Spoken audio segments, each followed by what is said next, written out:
And how in sindal wrapped away he bore that head with him hung at his saddle bow, and how the murderers by the arms they wore for soldiers of our camp he well did know.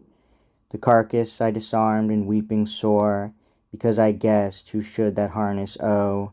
Away I brought it, but first order gave that noble body should be laid in grave. But if it be his trunk whom I believe, a nobler tomb his worth deserveth well.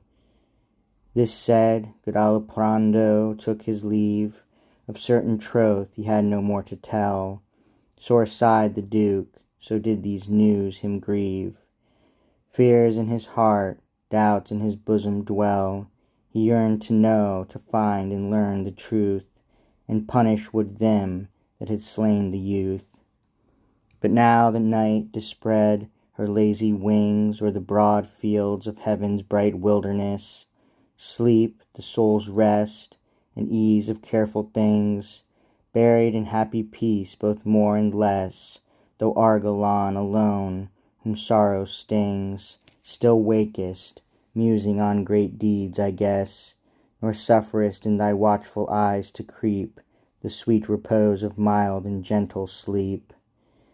This man was strong of limb, and all his says were bold, of ready tongue, and working sprite, near Trento born, bred up in brawls and frays, in jars and quarrels, and in civil fight, for which exiled the hills and public ways he filled with blood, and robberies day and night, until to Asia's wars at last he came, and boldly there he served, and purchased fame.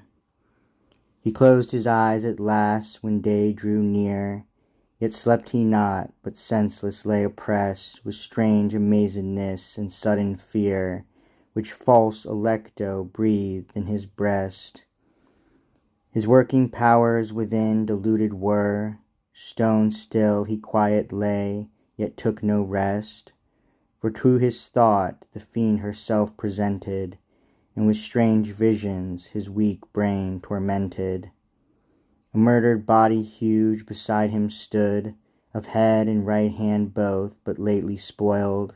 His left hand bore the head, whose visage good, both pale and wan, with dust and gore defoiled, yet spake, though dead, with whose sad words the blood forth at his lips in huge abundance boiled.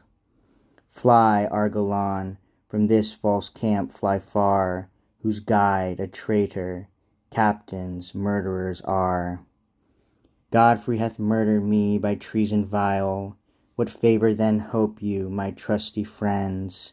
His villain heart is full of fraud and guile, to your destruction all his thoughts he bends.